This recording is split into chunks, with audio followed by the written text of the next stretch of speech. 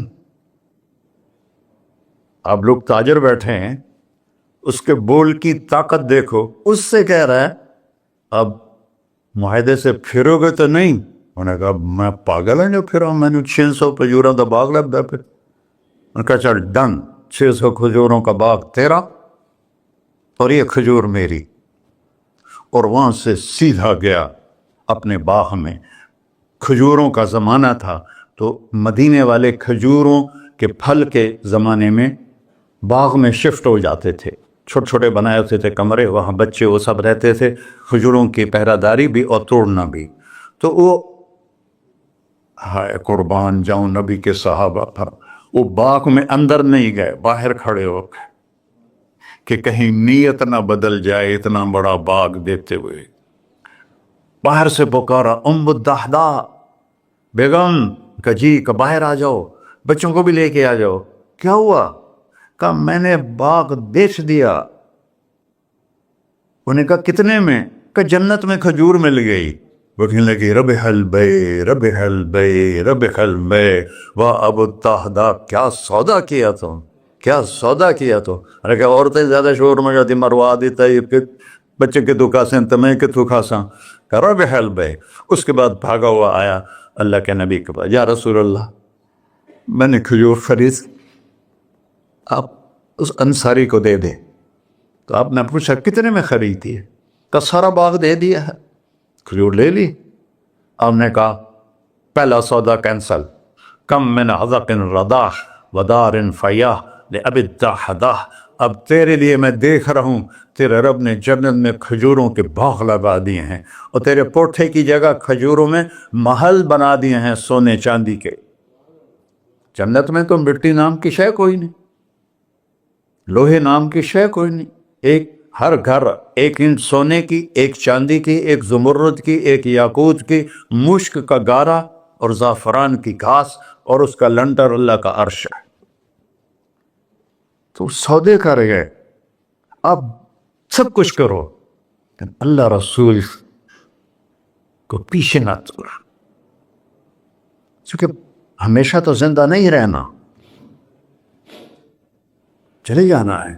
دنیا میں سب سے بڑا محل بنایا تھا کسریٰ نے، نوشیروان کے پوتے خسرو پرویز نے، جس نے ہمارے نبی کا خط پھاڑا تھا۔ 40,000 پلرز پر وہ گھر تھا۔ آپ لوگ بلڈروں اسکوائر فٹ لگاؤ، 40,000 ستونوں پر وہ گھر کھڑا تھا، اور وہ اس کے اوپر سارا سونا ہیرے جواہر 40,000 پلر پر تھے، اور اس کے 500 بڑے بڑے گنبد تھے، اور سب سے بڑے گنبد میں 1,000 سونے کے فانوس تھے، اور اس میں ایک رات میں 9 من تیل جل جاتا تھا، صرف ایک رات کے لیے اس کو۔ اور 3,000 باندیاں تھیں، 6,000 نوکر تھے صفائی کے لیے، 12,000 سپاہی تھے اس کی حفاظت کے لیے، لیکن وہ چند سال بھی نہ رہ سکا کہ پلٹا کھایا حالات نے، اور رومن امپائر کیسر نے آ کر اسے شکست دی۔ نینوا میں ہمارے نبی کے خط پھاڑنے کے بعد آپ نے فرمایا تھا کسریٰ نے اپنا ملک پھاڑ دیا، تو وہ آیا، کو شکست کھائی کسریٰ نے اور بھاگ گیا، اس نے سارے محل کو آگ لگایا، مٹی کا ڈھیر بنایا۔ اور مسلمانوں میں سب سے بڑا محل بنایا اندلس کے بادشاہ عبد الرحمن نے الثالث نے، 4,316 پلر پر تھا وہ گھر، اور پورے یورپ میں اس کی دھاک تھی، ہر طرف سے ہیرے آ رہے ہیں، موتی آ رہے ہیں، جواہر آ رہے ہیں، پورے پلر، پوری چھت سونے سے بنی تھی، اور پورے پلروں پر ہیرے جواہرات تھے، اور باہر ایک بڑا تالاب تھا، کس کا؟ پارے کا، پانی کا نہیں، پارے کا۔ اس میں کیا کرشمہ تھا، اس کو اس اینگل سے انجینئرز نے بنایا تھا کہ سورج کی شعائیں جب پارے پر پڑتی تھیں تو پارا تو ہلتا ہے، کھڑا نہیں رہتا، تو شعائیں ایسے ایسے ڈانس کرتے کرتے کرتے محل پہ پڑتی تھیں، تو لگتا تھا پورا محل رقص کر رہا ہے۔ اب میں وہاں گیا تو ایک کوٹھے کے سوا وہاں کچھ بھی نہیں تھا، وہ بھی کوٹھے کی چھت نیچے گری ہوئی تھی۔ تو آپ لوگوں کو دیکھو، ہمارے نبی پہ قربان جائے، انہوں نے ہمیں کیسی پیاری زندگی دی۔ وضو سے پہلے ایک دعا سکھائی ہمارے نبی نے، ہم 5 دفعہ تو کم از کم کرتے ہیں وضو، کہ اللہم اغفر لی ذنبی ووسع لی فی داری وبارک لی فی رزقی، دنیا بھی جوڑ دی آخرت بھی، یار میرے کو نہ معاف فرما، مجھے بڑا گھر دے، مجھے کھلا گھر دے، مجھے کھلا کر دے، اور میرے رزق میں برکت دے۔ کھلا گھر اللہ کی نعمت ہے، آپ لوگوں کو میسر کر رہے ہیں سہولتیں، آپ کو اجر ملے گا اگر اس میں جھوٹ نہ ہو، سود نہ ہو، کھوٹ نہ ہو، ہیرا پھیری نہ ہو، وعدہ خلافی نہ ہو، تو یہی آپ کی جنت کا راستہ ہے۔ تو اللہ رسول سے صلح کر لو بھائیو، بس میری اتنی گزارش۔ اور آخر میں ایک حدیث سناتا ہوں، 10 لاکھ حدیثیں ہیں میرے نبی کی، ایک سناتا ہوں ساری کور ہو جائیں گی۔ ایک تو ہے فرض، نماز نہیں چھوڑنا، روزہ نہیں چھوڑنا، زکوٰۃ نہیں چھوڑنا، حج فرض ہے نہیں چھوڑنا۔ اس کے بعد میرے نبی نے کہا 4 چیزیں مجھ سے لے، 5 میں نہیں کہیں، کہ 4 باتیں مجھ سے لے لو، صرف 4 باتیں مجھ سے لے لو، دنیا بھی تمہاری ہے، آخرت بھی تمہاری۔ سبحان اللہ۔ اور اس سے زیادہ کیا آسانی دے میرا نبی، اتنے 100 نفل پڑھو ہوتے، اتنے عمر کرو ہوتے، اتنے حج کرو ہوتے، اتنی تہجد پڑھو ہوتے، تو سارے مر گئے آج سے، کہ 4 باتیں لے لو، دنیا میں بھی مزہ رہے گا، آخرت میں۔ پہلی بات کیا ہے؟ صدق و حدیث، ہر معاملے میں سچ بولنا، جھوٹ نہ بول۔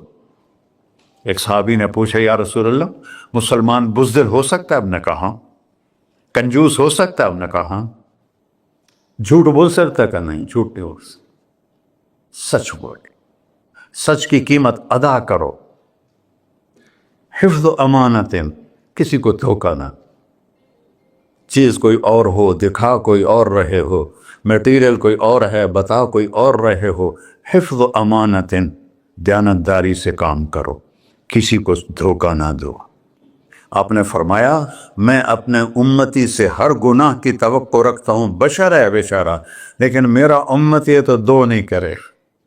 واہ یا رسول اللہ، آپ نے کیا چاہا اور ہم نے کیا کیا، کہ 2 کام نہیں کرے گا، ایک جھوٹ کبھی نہیں بولے گا، ایک دھوکہ کبھی نہیں دے گا۔ اور سب ہمارے، میں تو 100 ملک پھرا ہوں، مسلمان جھوٹ اور دھوکے میں پھنسے پڑے، غرق ہوئے پڑے، چاہے عربی ہیں چاہے غیر عربی ہیں، مالدار ہیں فقیر ہیں، اس گندگی میں سب ڈوبے ہوئے ہیں۔ تو صدق و حدیث، سچ بولو، حفظ و امانت، دھوکہ نہیں دیا۔ تیسری کیا ہے؟ حسن و خلیقت، اخلاق اچھے کر، اخلاق اچھے کر۔ اور اخلاق اچھے کرنے کے لیے ایک کام کر دی، اس کو تالا لگا، صرف ایک کام،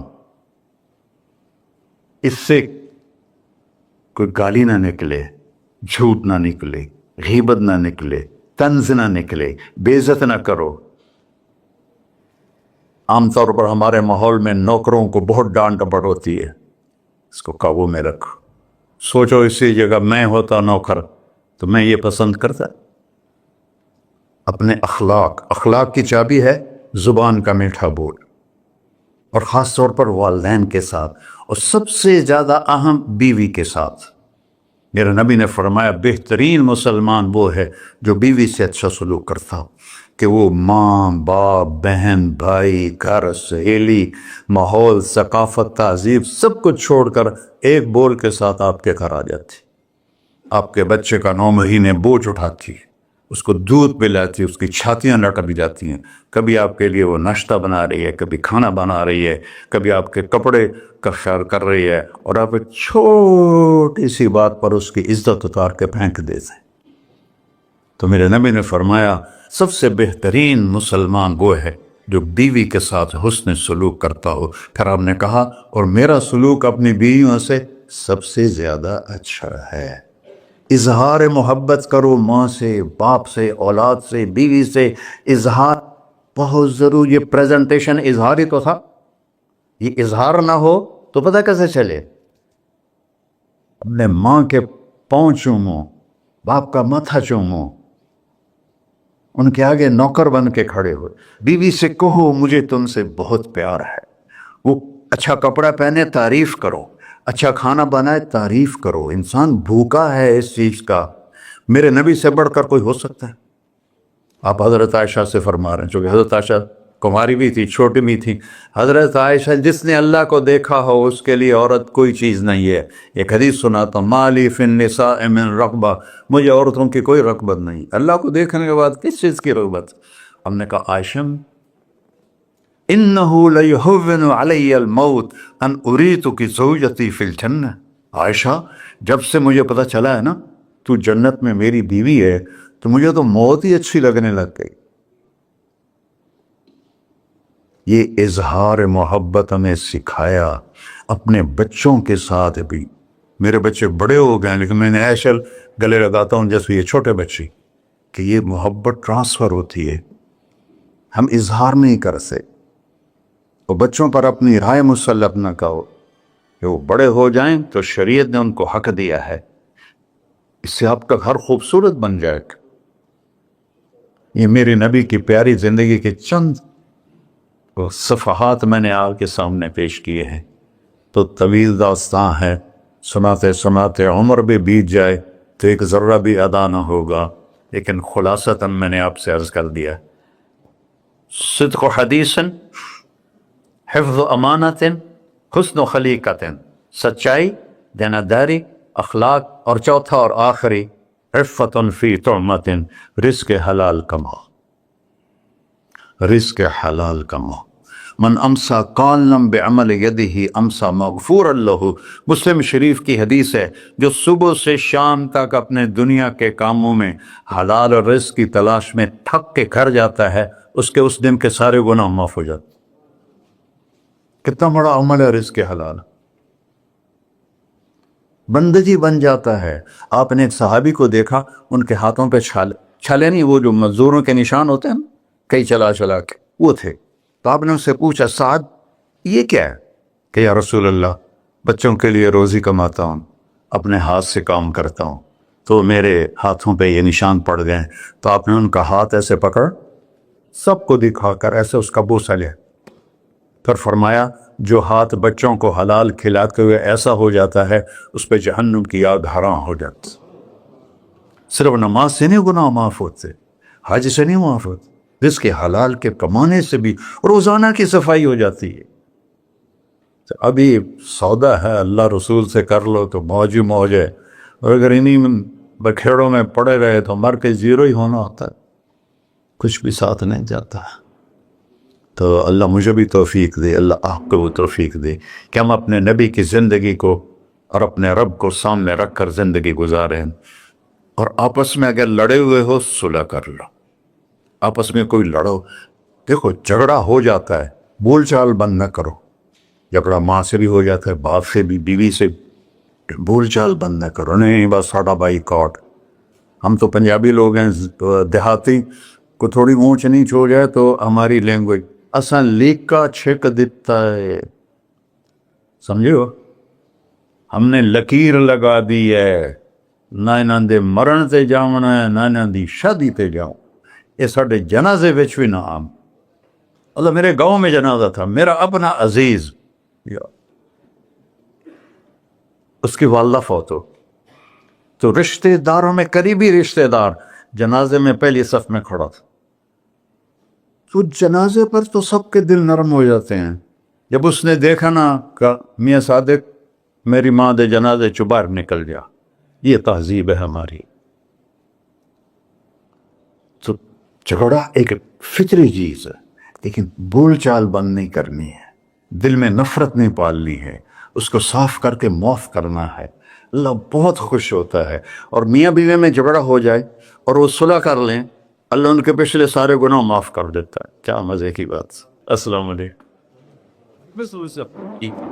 دعا فرما، دعا فرما ہے. اچھا بھائی بیٹھ جائیں، دعا کر لیں. انت اہلہ وصلی علی محمد کما انت اہلہ وفعل بنا ما انت اہلہ انک اہل التقوی و اہل المغفرہ. یا تا یہ سارے دوست احباب تیری محبت میں آئے ہیں، ہم سب نے تیرے نام کو زندہ کیا ہے. ہماری یہ محفل قبول فرما اور ہماری یہ مجلس قبول فرما. اور یا اللہ جو کچھ کہا ہے اس کے مطابق ہماری زندگی بنا دے. اور یا اللہ جو ہم نے نیت کی ہے کہ غزہ کے مسلمانوں کو گھر دینا ہے، چھت دینی ہے، ان سب کو یہ کسی ایک آدمی کے بس کا کام نہیں ہے، یہ سارے مل کر کریں، ہم بھی کریں، اس لیے ہمیں توفیق نصیب فرما۔ تیرے نبی کا فرمان ہے جو میری امت کی دنیا کا خیال نہیں کرتا وہ مجھ سے نہیں ہے، اور اس وقت سب سے محتاج امت غزہ کے اہل ایمان ہے۔ یا اللہ ان سارے بھائیوں کو ہمت دے، توفیق دے، ہمیں وہاں تک پہنچانے کا وسیلہ تو نے بنایا ہوا ہے، ہمیں یہ امانتیں ان تک پہنچانے کی توفیق دے، ان کے کاموں میں برکت دے، ان کے قرضوں کو اتار دے، ان کو سود سے بچا دے، ان کو دیانتداری نصیب فرما، شفافیت نصیب فرما، مرتے وقت ہم سب کو کلمہ نصیب فرما۔ وصلی اللہ تعالی نبی الکریم۔ میرے نبی کے پردادا حضرت ہاشم بن عبد مناف کو غزہ میں دفن ہے، اور اس ملک میں عیسیٰ علیہ السلام، موسیٰ علیہ السلام، ہارون علیہ السلام، زکریا علیہ السلام، یحییٰ علیہ السلام، داؤد علیہ السلام، سلیمان علیہ السلام، اتنے نبی اس مٹی میں دفن ہیں۔ تو اللہ کو ہمت دے، کھل کر خرچ کریں، اللہ واپس کرتا ہے۔